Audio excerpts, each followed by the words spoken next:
നമസ്കാരം. ലേറ്റ് എഡിഷനിലേക്ക് എല്ലാ പ്രേക്ഷകർക്കും സ്വാഗതം. ഇന്ന് പുറത്തുവന്ന മുഴുവൻ വാർത്തകളുടെയും സമഗ്രമായ റിപ്പോർട്ടുകൾ പരിശോധിക്കാം. മുഖ്യമന്ത്രിയുടെ ഔദ്യോഗിക വസതിയായ ക്ലിഫ് ഹൌസിന് മുന്നിൽ ആശാ വർക്കേഴ്സ് നടത്തിയ പ്രതിഷേധത്തിൽ സംഘർഷം. പോലീസിന്റെ ബലപ്രയോഗത്തിൽ പരിക്കേറ്റെന്ന് ആശാപ്രവർത്തകർ ആരോപിച്ചു. നാളെ സംസ്ഥാന വ്യാപകമായി പ്രതിഷേധത്തിന് ആശാ ഹെൽത്ത് വർക്കേഴ്സ് അസോസിയേഷൻ ആഹ്വാനം ചെയ്തു. സംഭവത്തിൽ മ്യൂസിയം പോലീസ് അറസ്റ്റ് ചെയ്ത 19 പേരെ ജാമ്യത്തിൽ വിട്ടയച്ചു.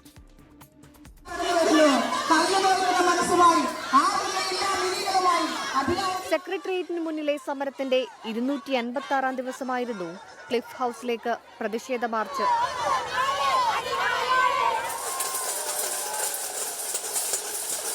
ബാരിക്കേഡ് വെച്ച് പ്രവർത്തകരെ പോലീസ് തടഞ്ഞു.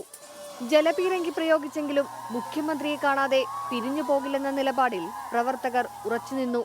പ്രതിഷേധം 5 മണിക്കൂർ പിന്നിട്ടപ്പോൾ പോലീസ് എത്തി മൈക്കും ജനറേറ്ററും പിടിച്ചെടുത്തത് സംഘർഷത്തിനിടയാക്കി.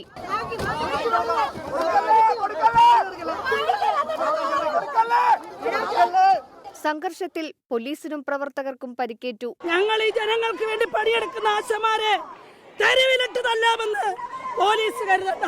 മുഖ്യമന്ത്രിയുമായി ചർച്ചയ്ക്ക് സാഹചര്യമൊരുക്കാമെന്ന് ഉറപ്പു ലഭിച്ചതായി സമരസമിതി നേതാവ് വി.കെ. സദാനന്ദൻ. മുഖ്യമന്ത്രിയുമായുള്ള ചർച്ചയെക്കുറിച്ച് ഡേറ്റ് ഫിക്സ് ചെയ്തിട്ടില്ല.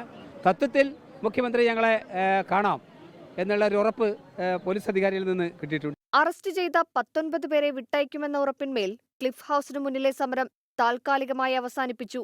എന്നാൽ സെക്രട്ടേറിയറ്റിന് മുന്നിലെ സമരം തുടരും. 24 തിരുവനന്തപുരം. ശബരിമല സന്നിധാനത്ത് ദർശനം നടത്തി രാഷ്ട്രപതി ദ്രൗപദി മുർമു. 18ാം പടി ചവിട്ടി സന്നിധാനത്തെത്തിയ രാഷ്ട്രപതിയെ പൂർണ്ണ കുംഭം നൽകിയാണ് ശബരിമല തന്ത്രി സ്വീകരിച്ചത്. ദർശനത്തിനു ശേഷം രാഷ്ട്രപതി തിരുവനന്തപുരത്ത് മടങ്ങിയെത്തി.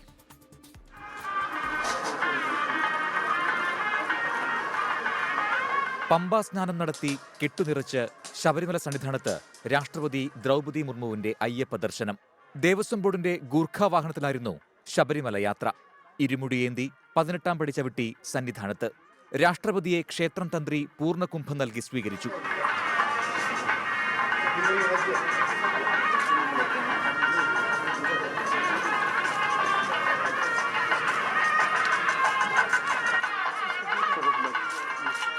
ശ്രീകോവിലിന് മുന്നിലെത്തി അയ്യപ്പനെ കണ്ണിറയെ കണ്ടു തൊഴുതു.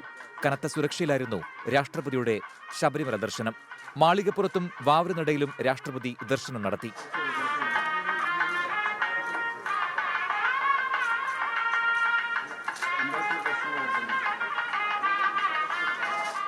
പ്രതികൂല കാലാവസ്ഥയെ തുടർന്ന് നിശ്ചയിച്ചതിലും നേരത്തെ രാഷ്ട്രപതി സന്നിധാനത്ത് നിന്നും മടങ്ങി.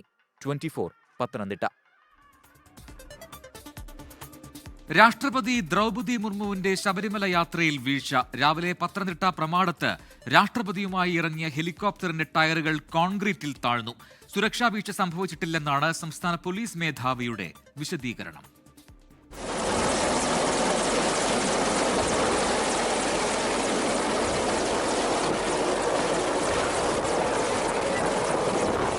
രാവിലെ 8:30യോടെയാണ് രാഷ്ട്രപതി ദ്രൗപദി മുർമുവുമായി ഹെലികോപ്റ്റർ പത്തനംതിട്ട പ്രമാടം ഗ്രൗണ്ടിൽ ഇറങ്ങിയത്. ഇന്നലെ കോൺക്രീറ്റ് ചെയ്ത ഗ്രൗണ്ടിൽ ഹെലികോപ്റ്ററിന്റെ ടയറുകൾ താഴ്ന്നു. പോലീസ് അഗ്നിരക്ഷാ ഉദ്യോഗസ്ഥർ ചേർന്ന് ഹെലികോപ്റ്റർ തള്ളിമാറ്റി.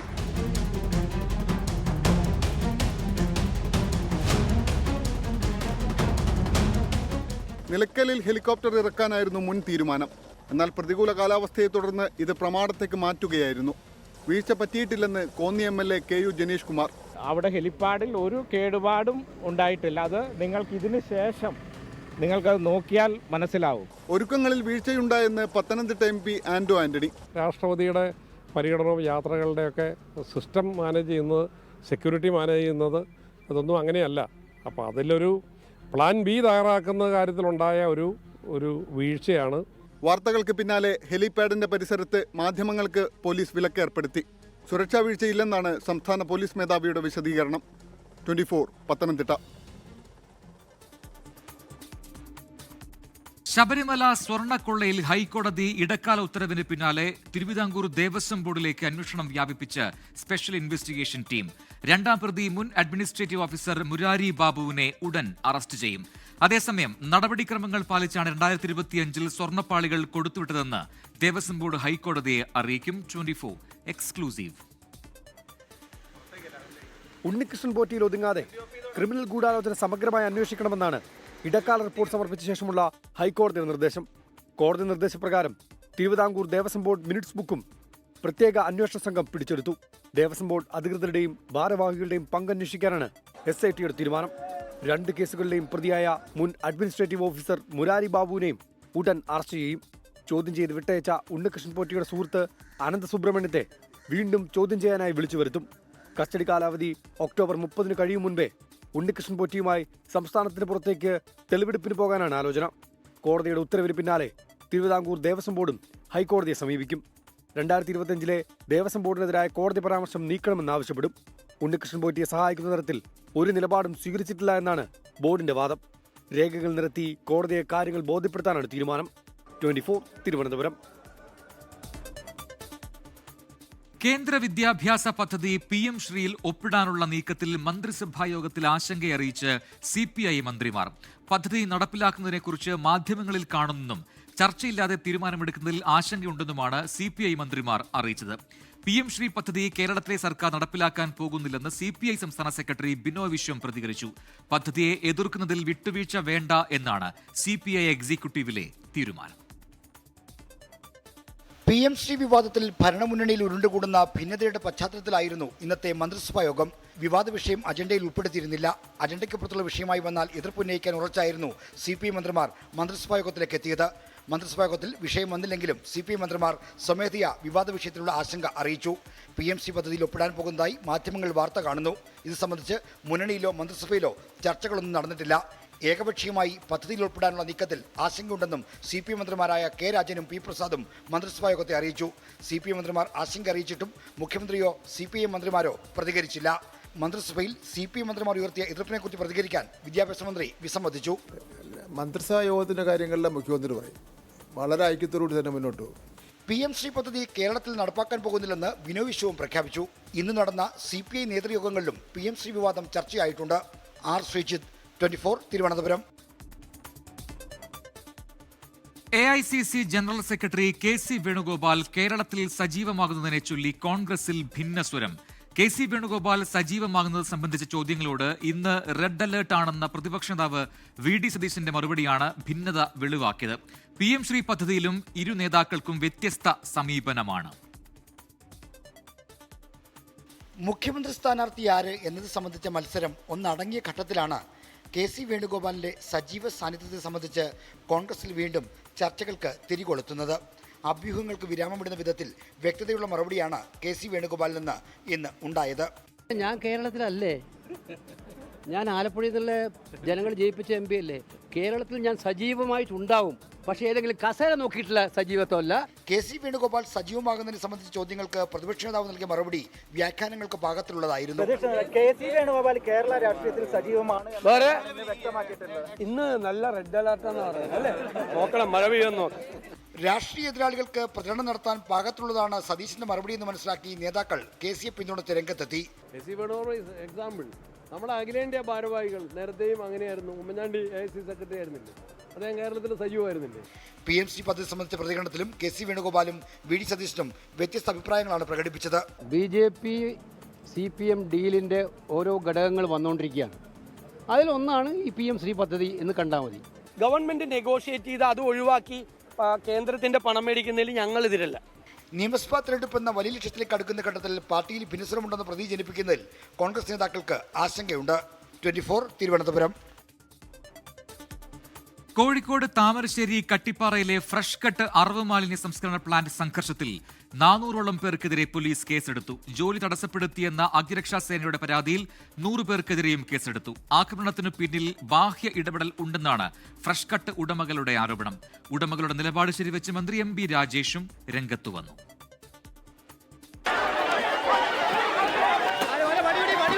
ഇന്നലെയുണ്ടായ സംഘർഷത്തിൽ DYFI നേതാവ് T മെഹറൂഫ് ഉൾപ്പെടെ 400ഓളം പേർക്കെതിരെയാണ് താമരശ്ശേരി പോലീസ് കേസെടുത്തത്. വധശ്രമം, കലാപം, വഴിതടയൽ, അന്യായമായ സംഘം ചേരൽ, പോലീസ് കൃത്യനിർവഹണം തടസ്സപ്പെടുത്തൽ തുടങ്ങിയ വകുപ്പുകളാണ് ചുമത്തിയത്. പ്രതിഷേധക്കാരെ കസ്റ്റഡിയിലെടുക്കാൻ ഇന്നലെ രാത്രി മുതൽ വീടുകളിൽ പോലീസ് തിരച്ചിൽ നടത്തിയിരുന്നു. ഇന്നലെ പോലീസിനെ വളഞ്ഞിട്ട് പ്രതിഷേധക്കാർ ആക്രമിക്കുന്നതിന്റെ ദൃശ്യങ്ങളും പുറത്തുവന്നു. പ്രതിഷേധത്തിൽ ബാഹ്യ ഇടപെടൽ ഉണ്ടായെന്ന് ഫ്രഷ് കട്ട് ഉടമ സുജീഷ് 24നോട് പറഞ്ഞു. പുറത്തുനിന്നുള്ള ഒരാളുടെ ഇതുണ്ടായിട്ടുണ്ട് നിങ്ങൾ വിശ്വസിക്കുന്നുണ്ടോ? 100%. ഇതിന് മുമ്പ് 1-2 അല്ലെങ്കിൽ ഒരു 3-4 പ്രൊട്ടസ്റ്റുകൾ വന്നിട്ടുണ്ട്. എല്ലാം സമാധാനപരമായിരുന്നു. സംഘർഷമുണ്ടാക്കിയത് സ്ത്രീകളെയും കുട്ടികളെയും മറയാക്കിയെന്ന് മന്ത്രി MP രാജേഷ്. ആ ഛിദ്രശക്തികൾ സ്ത്രീകളെയും കുട്ടികളെയൊക്കെ മറയാക്കി നടത്തിയ ഒരു തരത്തിലും ന്യായീകരിക്കാൻ പറ്റാത്ത അക്രമമാണത്. പോലീസ് നടപടിയിൽ പ്രതിഷേധിച്ച കോടഞ്ചേരി, ഓമശ്ശേരി, കട്ടിപ്പാറ എന്നിവിടങ്ങളിലെ ചില വാർഡുകളിലും കൊടുവള്ളി നഗരസഭയിലെ വിവിധ വാർഡുകളിലും സമരസമിതി ഹർത്താലിന് ആഹ്വാനം നൽകിയിരുന്നു. പുറത്തു നിന്നുള്ളവർ ഈ സമരത്തിലേക്ക് നുഴഞ്ഞുകയറിയെന്ന ആരോപണം ശക്തമാകുന്നതിനിടെ ഈ ജനകീയ സമരത്തിന്റെ മുന്നോട്ടുള്ള പോക്ക് ഇനി എങ്ങനെയായിരിക്കുമെന്ന ചോദ്യമാണ് ഉയരുന്നത്. അഭിലാഷ് പള്ളിക്കരയ്ക്കൊപ്പം കട്ടിപ്പാറയിൽ നിന്ന് നിഖിൽ പ്രമേഷ്, 24. കോഴിക്കോട് ഫ്രഷ് കട്ട് അറവ് മാലിന്യ സംസ്കരണ കേന്ദ്രത്തിനെതിരെ ആക്രമണം നടത്തിയത് SDPI ക്രിമിനലുകളാണെന്ന് CPIM ജില്ലാ കമ്മിറ്റി. മുൻകൂട്ടി തീരുമാനിച്ച പ്രകാരം SDPI അക്രമികൾ നുഴഞ്ഞുകയറി കലാപം അഴിച്ചുവിട്ടു. നുഴഞ്ഞുകയറ്റക്കാർക്കെതിരെ കേസെടുക്കണം. ആക്രമണത്തിനു പിന്നിൽ പരിശീലനം ലഭിച്ച ജില്ലയ്ക്ക് പുറത്തുനിന്ന് പോലും എത്തിച്ചേർന്ന SDPI ക്രിമിനലുകളുണ്ട്. സമഗ്ര അന്വേഷണം വേണമെന്നും ജില്ലാ കമ്മിറ്റി പ്രസ്താവനയിൽ ആവശ്യപ്പെട്ടു. ബീഹാർ നിയമസഭാ തെരഞ്ഞെടുപ്പിൽ മഹാസഖ്യത്തിനുള്ളിലെ പ്രശ്നങ്ങൾ പരിഹരിക്കാൻ തിരക്കിട്ട ശ്രമങ്ങൾ. RJD നേതാവ് ലാലു പ്രസാദ് യാദവ്, തേജസ്വി യാദവ് എന്നിവരുമായി കോൺഗ്രസ് നേതാവ് അശോക് ഗെഹ്ലോട്ട് കൂടിക്കാഴ്ച നടത്തി. പ്രശ്നങ്ങൾക്ക് ഉടൻ പരിഹാരമുണ്ടാകുമെന്നാണ് അശോക് ഗെഹ്ലോട്ടിന്റെ പ്രതികരണം. ബീഹാറിൽ നിന്നും വിനീത വിജയ് തയ്യാറാക്കിയ റിപ്പോർട്ട് കാണാം. മഹാസഖ്യത്തിൽ അവസാന നിമിഷവും പ്രശ്നങ്ങൾ പരിഹരിക്കുന്നതിനുള്ള നിർണായക ചർച്ചകളാണ് പുരോഗമിക്കുന്നത്. ഇന്ന് ഹൈക്കമാൻഡിന്റെ നിർദ്ദേശമനുസരിച്ച് കോൺഗ്രസ് മുതിർന്ന നേതാവ് അശോക് ഗെഹ്ലോട്ട് ഡൽഹിയിൽ നിന്ന് പട്നയിലേക്ക് എത്തുകയും ലാലു പ്രസാദ് യാദവുമായി അദ്ദേഹം കൂടിക്കാഴ്ച നടത്തുകയും ചെയ്തു. കൂടിക്കാഴ്ചയിൽ തേജസ്വി യാദവും പങ്കെടുത്തിട്ടുണ്ടായിരുന്നു. എല്ലാ പ്രശ്നങ്ങൾക്കും ഉടനൊരു പരിഹാരമുണ്ടാകുമെന്ന് കൂടിക്കാഴ്ചയ്ക്ക് ശേഷം അശോക് ഗെഹ്ലോട്ട് പ്രതികരിച്ചു.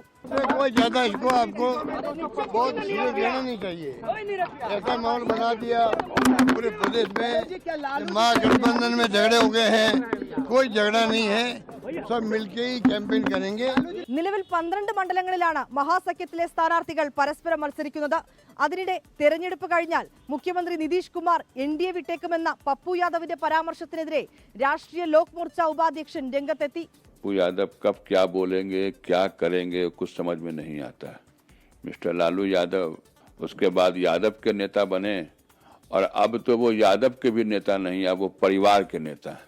അതേസമയം വികസനവും ജനകീയ പദ്ധതികളും ഉയർത്തിക്കാട്ടി NDA എല്ലാ മണ്ഡലങ്ങളിലും പ്രചരണം ശക്തമാക്കുകയാണ്. പുലി ആക്രമണ ഭീതി നിലനിൽക്കുന്നതിനാൽ പാലക്കാട് അട്ടപ്പാടിയിൽ സ്കൂളിന് നാളെ അവധി. അട്ടപ്പാടി മുള്ളി ട്രൈബൽ GLP സ്കൂളിനാണ് അവധി പ്രഖ്യാപിച്ചത്. 2 ദിവസമായി പുലി സ്കൂൾ പരിസരത്ത് ഉണ്ടെന്ന് അധ്യാപകരും രക്ഷിതാക്കളും പറഞ്ഞു. Kerala School Kaigamela, co-sponsored by Bima Jewels, Golden Super Surprise.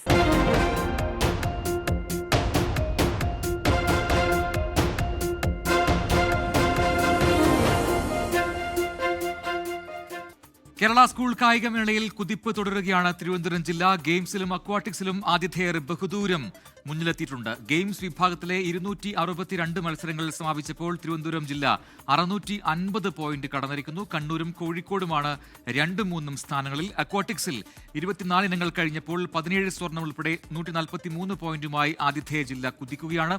2ാം സ്ഥാനത്തുള്ള തൃശൂരിന് വെറും 35 പോയിന്റ് മാത്രമാണ് ഉള്ളത്. മേളയിലെ അത്ലറ്റിക്സ് മത്സരങ്ങൾക്ക് നാളെയാണ് തുടക്കമാവുക. ഗ്ലാമർ ഇനമായ 100 മീറ്റർ ഉൾപ്പെടെ 10 ഫൈനലുകളും നാളെയാണ്. കേരള സ്കൂൾ കായികമേള അത്ലറ്റിക്സിൽ സ്കൂൾ വിഭാഗത്തിൽ തുടർച്ചയായ 4ാം തവണയും കിരീടം ലക്ഷ്യമിട്ടാണ് മലപ്പുറം ഐഡിയൽ കടകശ്ശേരി എത്തിയിരിക്കുന്നത്. ഇത്തവണ 100 പോയിന്റ് എന്ന മാജിക് നമ്പറാണ് ഐഡിയൽ ഉന്നമിടുന്നത്. തിരുവനന്തപുരം ചന്ദ്രശേഖരൻ നായർ സ്റ്റേഡിയത്തിൽ നിന്നും അനിൽ വാസ്തു തയ്യാറാക്കിയ റിപ്പോർട്ട് കാണാം ഇനി. 1 അല്ല 2 അല്ല 3 തവണ തുടർച്ചയായ 3 തവണയാണ് ഐഡിയൽ കടകശ്ശേരി സ്കൂൾ കായികമേളയിലെ അത്ലറ്റിക്സിൽ ചാമ്പ്യന്മാരായത്. ഇത്തവണ തുടർച്ചയായ 4ാം കിരീടം നേടാമെന്ന പ്രതീക്ഷയിൽ അവരുടെ വലിയൊരു സംഘം അവർ ഇറങ്ങിയിട്ടുണ്ട്. ഒപ്പം തന്നെ അവരുടെ പരിശീലകരും തയ്യാറാണ്. തീർച്ചയായിട്ടും ഞങ്ങൾ വലിയ പ്രതീക്ഷയിൽ തന്നെയാണ്. ഞങ്ങൾ ആദ്യമായിട്ട് സംസ്ഥാന സ്കൂൾ കായികമേളയിൽ ചാമ്പ്യന്മാരാവുന്നത് ഇതേ ഗ്രൗണ്ടിൽ വെച്ചിട്ട് തന്നെയാണ്. അപ്പോൾ വീണ്ടും ഇവിടെ വരുമ്പോൾ ഞങ്ങളുടെ ഒരു ലക്കി ഗ്രൗണ്ട് കൂടിയാണിത്. അപ്പോൾ തീർച്ചയായിട്ടും കുട്ടികളെല്ലാം നല്ല ആത്മവിശ്വാസത്തിലാണ്. ഇത്തവണ എത്ര അംഗ സംഘമാണ് നമുക്കുള്ളത് കളത്തിലിറങ്ങുന്നത്? 50 അംഗ സ്ക്വാഡുമായിട്ടാണ് ഞങ്ങൾ എത്തിയിട്ടുള്ളത്. എല്ലാവരും നാളെ മുതൽ 28-ാം തീയതി വരെ ഈ ട്രാക്കിലും ഫീൽഡിലും നിറഞ്ഞു നിൽക്കുന്നതാണ് ഞങ്ങളുടെ പ്രതീക്ഷ. കഴിഞ്ഞ തവണ 80 പോയിന്റ്. അപ്പോൾ ഇത്തവണ ലക്ഷ്യം 3 ഡിജിറ്റ്സ് തന്നെ ആയിരിക്കും എന്നുള്ളതാണ്. 3 ഡിജിറ്റാണ് ലക്ഷ്യമിടുന്നത്. പക്ഷേ കനത്ത മത്സരമുണ്ട്. മത്സരം എന്ന് പറഞ്ഞാൽ ഒരുപാട് സ്കൂളുകൾ ഒരുപോലെ ഒരുങ്ങിയിട്ടുണ്ട്. പക്ഷേ ഞങ്ങളുടെ ടാർഗറ്റ് 80-ന് മുകളിൽ തന്നെയാണ്. 80-ന് മുകളിലുള്ള ഒരു ടീമിനെ ഈ പ്രാവശ്യം സംസ്ഥാന ചാമ്പ്യൻഷിപ്പിലേക്ക് എത്തൂ എന്നാണ് പ്രതീക്ഷ. അതിലും ഞങ്ങൾ പ്രധാനമായിട്ട് കാണുന്നത് മലപ്പുറം ജില്ലയെ ഒന്നും കൂടെ ചാമ്പ്യന്മാരാക്കുക എന്നുള്ള പ്രധാനപ്പെട്ട ലക്ഷ്യമാണ് ഞങ്ങളുടെ 50 അംഗ സംഘത്തിൻ്റെ പ്രധാന പ്രയോറിറ്റി. എറണാകുളം ടീമിൻ്റെ വെല്ലുവിളി വരുന്നത് ഇത്തവണ ആതിഥേയരായ തിരുവനന്തപുരം അടക്കമുള്ള അവരുടെയും കൂടെ വെല്ലുവിളി മറികടക്കേണ്ടതുണ്ട്. ഉണ്ട്, തീർച്ചയായും ഉണ്ട്. കഴിഞ്ഞ പ്രാവശ്യത്തെക്കാളും കൂടുതൽ സ്ട്രോങ് ആയിട്ടുള്ള സ്കൂളുകൾ മുന്നോട്ട് വന്നിട്ടുണ്ട്. അപ്പോൾ നമുക്ക് ചാമ്പ്യൻഷിപ്പ് എന്ന് പറയുന്നത് നിസ്സാരമല്ല. നല്ല രീതിയിൽ തന്നെ മത്സരിച്ചാലേ ചാമ്പ്യൻഷിപ്പിലോട്ട് എത്തുള്ളൂ. തന്നെയാണ് മലപ്പുറത്തിൻ്റെ ഗോൾ എന്ന് പറയുന്നത്. തുടർച്ചയായ 4 തവണ കിരീടം നേടുക, അതോടൊപ്പം തന്നെ മലപ്പുറത്തെ ഒരിക്കൽ കൂടി ജേതാക്കളാക്കുക എന്നുള്ളതാണ്. ഇതാണ് മലപ്പുറത്തിൻ്റെ സുവർണ സംഘം അല്ലെങ്കിൽ ഐഡിയൽ കടകശ്ശേരിയുടെ ചാമ്പ്യൻ കുട്ടികൾ എന്ന് പറയുന്നത്. ഇവരുടെ തീപ്പാറും പോരാട്ടങ്ങൾ നമുക്കെന്തായാലും ട്രാക്കിലും ഫീൽഡിലും പ്രതീക്ഷിക്കാം. കഴിഞ്ഞ തവണത്തെ പോലെ ഉശിരൻ പോരാട്ടങ്ങളോടെ ഇത്തവണ 3 ഡിജിറ്റ്സിലേക്ക് സ്കോർ എത്തിക്കുമെന്നും എന്തായാലും പ്രതീക്ഷയാണ്. നമ്മുടെ കേരളത്തിൻ്റെ അഭിമാന താരങ്ങൾക്ക് എല്ലാവിധ ആശംസകളും നേരുന്നു. തിരുവനന്തപുരം ചന്ദ്രശേഖരൻ സ്റ്റേഡിയത്തിൽ നിന്ന് മാഹിൻ ജാഫറിനൊപ്പം അനിൽ വാസുദേവ്, 24. കൊള്ളപ്പലിശക്കാരുടെ ഭീഷണിയെ തുടർന്ന് തൃശൂരിൽ വ്യാപാരി ജീവനൊടുക്കിയെന്ന ആരോപണം. ഗുരുവായൂർ സ്വദേശി മുസ്തഫയാണ് ഈ മാസം 10-ന് ആത്മഹത്യ ചെയ്തത്. 6 ലക്ഷം രൂപ കടമെടുത്ത മുസ്തഫ 40 ലക്ഷത്തിലധികം രൂപയാണ് പലിശക്കാർക്ക് നൽകിയതെന്ന് കുടുംബാംഗങ്ങൾ പറഞ്ഞു. പലിശക്കാരുടെ സംബന്ധം മൂലമുണ്ടായ പ്രശ്നം കാരണമാണ് ഇപ്പോൾ ആത്മഹത്യ ചെയ്തിട്ടുള്ളത്. ഒരു ഭാഗത്തു നിന്ന് പലപ്പോഴായിട്ട് ഉപ്പാനെ വിളിച്ച് ഭീഷണിപ്പെടുത്തലും കടയിലേക്ക് വരലും അവിടുന്ന് അവരുടെ കാര്യത്തിന് പൈസ എടുക്കലും കാര്യങ്ങളൊക്കെ ആയി. വ്യാപാര ആവശ്യങ്ങൾക്കായി പ്രദേശവാസിയായ പ്രഹ്ലേഷിൽ നിന്നും ദിവേഗിൽ നിന്നും മുസ്തഫ വാങ്ങിയത് 6 ലക്ഷം രൂപ. പലിശയും കൂട്ടുപലിശയുമായി 1.5 വർഷത്തിനിടെ കൊടുത്തു തീർത്തു 40 ലക്ഷത്തിലധികം. 20 ലക്ഷത്തോളം രൂപ വില വരുന്ന 5 സെന്റ് ഭൂമി വെറും 5 ലക്ഷം രൂപയ്ക്ക് പലിശക്കാർ എഴുതി വാങ്ങി. സ്വർണം വിറ്റ് നൽകിയ പണം വേറെ.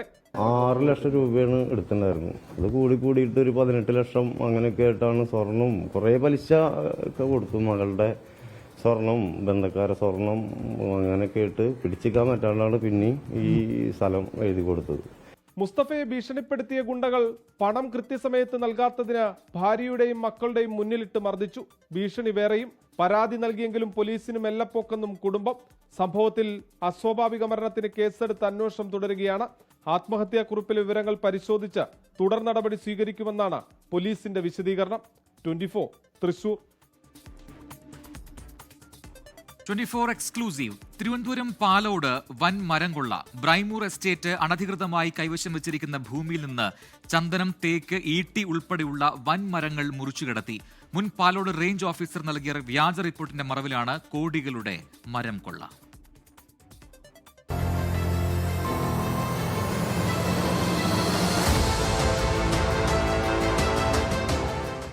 1880-ൽ ബ്രിട്ടീഷുകാർ സ്ഥാപിച്ച പാലോട് ബ്രൈമൂർ എസ്റ്റേറ്റിന് 900 ഏക്കർ ഭൂമിയാണ് റവന്യൂ വകുപ്പ് പാട്ടവ്യവസ്ഥയിൽ നൽകിയിട്ടുള്ളത്. കയ്യേറിയ വനഭൂമി ഉൾപ്പെടെ എസ്റ്റേറ്റിന്റെ കൈവശം 1000 ഏക്കറിലധികം ഭൂമിയുള്ളതായാണ് വനംവകുപ്പിന്റെ നിഗമനം. വനംവകുപ്പിന്റെ തടസ്സവാദം പരിഗണിച്ച് വനം, റവന്യൂ വകുപ്പുകൾ സംയുക്ത സർവേ നടത്തി എസ്റ്റേറ്റിന്റെ ഭൂമി കൃത്യമായി തിട്ടപ്പെടുത്തിയ ശേഷം മാത്രമേ കരം സ്വീകരിക്കാൻ കഴിയൂ എന്ന് വ്യക്തമാക്കി 2021 മുതൽ റവന്യൂ വകുപ്പ് എസ്റ്റേറ്റിന്റെ കരം സ്വീകരിക്കുന്നില്ല. അതിനിടെ പെൻഷനാകാൻ ആഴ്ചകൾ മാത്രം ശേഷിക്കെ മുൻ Palode range forest officer Sudheesh Kumar ഈ എസ്റ്റേറ്റ് സർവേ നടത്തിയെന്ന് തെറ്റിദ്ധരിപ്പിച്ച് ബ്രൈമൂർ എസ്റ്റേറ്റിൽ വനം കയ്യേറ്റമില്ല എന്ന റിപ്പോർട്ട് തിരുവനന്തപുരം DFOയ്ക്കും പകർപ്പ് എസ്റ്റേറ്റിനും നൽകി. അതേസമയം സർവേ നടത്തിയെന്ന് പറയുന്ന തിരുവനന്തപുരം ഡിവിഷണൽ ഫോറസ്റ്റ് സർവേയർ തന്നെ സർവേ നടത്തിയിട്ടില്ലെന്നും തനിക്കതിന് അധികാരമില്ലെന്നും സമ്മതിക്കുന്നു. നേരത്തെ ഞാൻ ആദ്യമേ പറഞ്ഞതാണ്, ഇത് നമ്മൾ മിനി സർവേക്ക് വിടണം. മിനി സർവേ 7 സൈൻ ചെയ്താലേ അതിന് അപ്രൂവ് ആവുള്ളൂ. കഴിഞ്ഞതിന്റെ ഒരിക്കൽ നമ്മൾ മിനി സർവേയിൽ അറിയിക്കേണ്ടത്. അവർ വന്ന് വെരിഫൈ കല്ല്. ഫോറസ്റ്റ് റേഞ്ച് ഓഫീസർ തിരുവനന്തപുരം DFOക്ക് നൽകിയ ഈ വ്യാജ റിപ്പോർട്ട് കാണിച്ച ബ്രൈമൂർ എസ്റ്റേറ്റ് മാനേജ്മെന്റ് പ്രായം ചെന്ന റബ്ബർ മരങ്ങൾ മുറിച്ചു നീക്കി പുതിയവ പ്ലാന്റ് ചെയ്യാനുള്ള അനുമതി നേടി. ഈ ഉത്തരവിന്റെ മറവിലാണ് 7ഓളം പരിസ്ഥിതി ദുർബല പ്രദേശങ്ങൾ ഉൾപ്പെടുന്ന ബ്രൈമൂർ എസ്റ്റേറ്റിൽ നിന്നും മഹാഗണി, തേക്ക്, ഈട്ടി, ചന്ദനം ഉൾപ്പെടെയുള്ള വൻമരങ്ങൾ മുറിച്ചു കടത്തുന്നത്. മരം കൊള്ളയുടെ ദൃശ്യങ്ങളും 24-ന് ലഭിച്ചു.